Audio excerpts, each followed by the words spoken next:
Sorry about that. We were so rudely interrupted by a telemarketer. So this is part two. As you can see, I've made the base with all 6 legs, and now I'm just quickly creating something that might simulate the pinchers of the rhino beetle. And as I was saying before I got interrupted, people get really attached to their maquettes. Don't do that. That's basically the bottom line.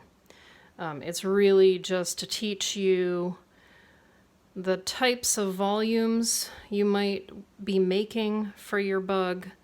It will teach you things like, okay, I've got my 2 horns, and part of the head. How does that connect to the body? So making sure that you think about these areas of attachment. And then it'll also, as I said earlier, teach you proportions. So, you know, how big is the head compared to the rest of the body? How am I going to attach things? So I'm kind of winding on a little bit of wire here to the legs, and then hooking that onto the head.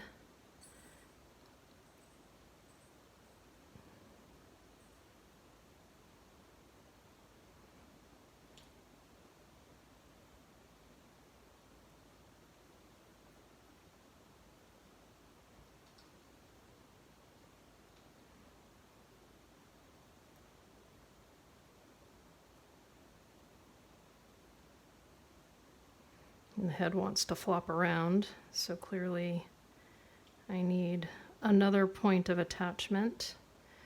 And in terms of securing things, you always want to think in 3s. At some point we talked about how pyramids are very stable structures, and a tripod, essentially something that has 3 points of attachment to the earth, or in this case 3 points of attachment to each other, that's what gives you stability. So if I attach my head at 1 point, 2 point, and 3 points, so 2 on the top, 1 on the bottom, theoretically I would get less wiggly movement, right? In this maquette, it's not perfect, but it's not falling off the way it was before.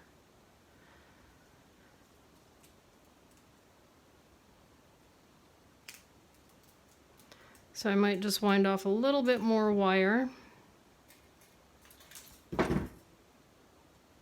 just to play with ideas. You know, I don't want the back of the rhino beetle to just be this flat open loop. I need to create some volume there as well.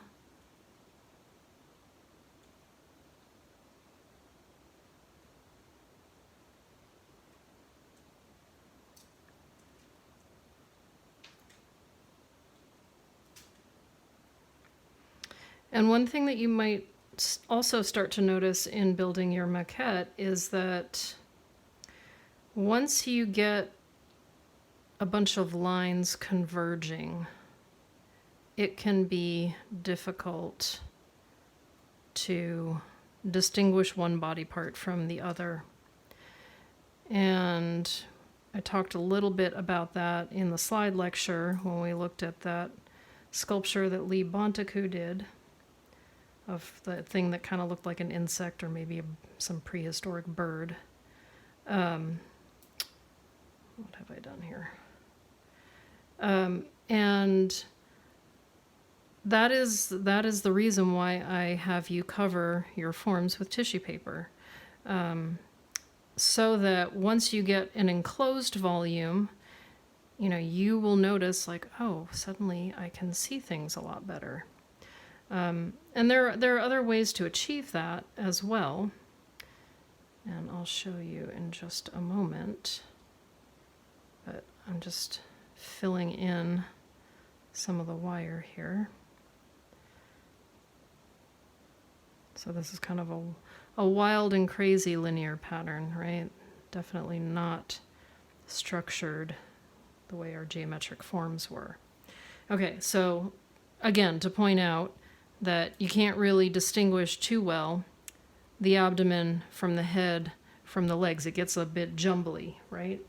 But what if I start to introduce another color?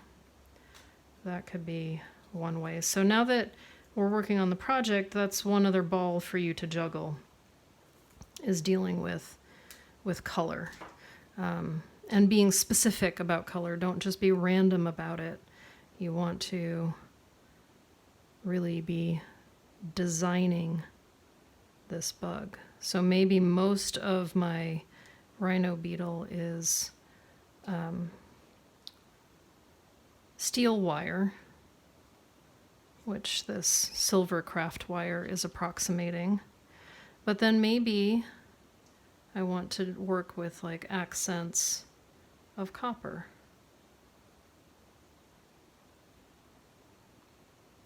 And you'll notice that as soon as I start making denser areas of wire,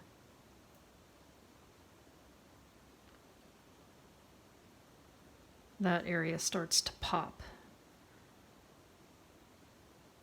because of the contrast of the color, but also because the wire starts to become more opaque, more solid.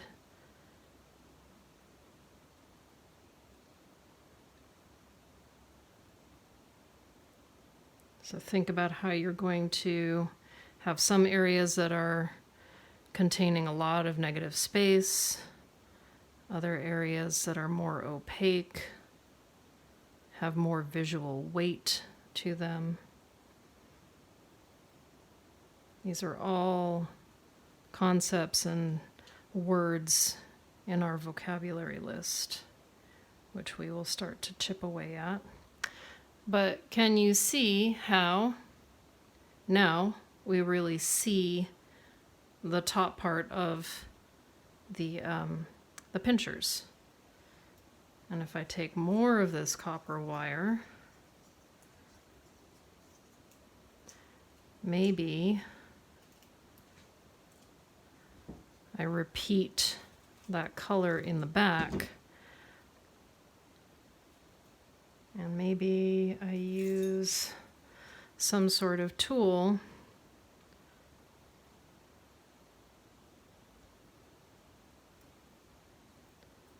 to wrap up the copper wire and make kind of a crazy telephone wire pattern.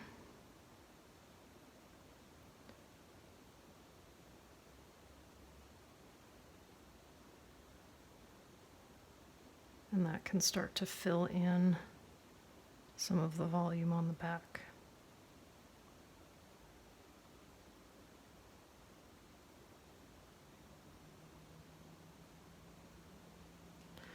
Okay, so again, don't get too attached to this. This is just telling you what your larger design will be. But I think it will teach you a lot about the bigger construction.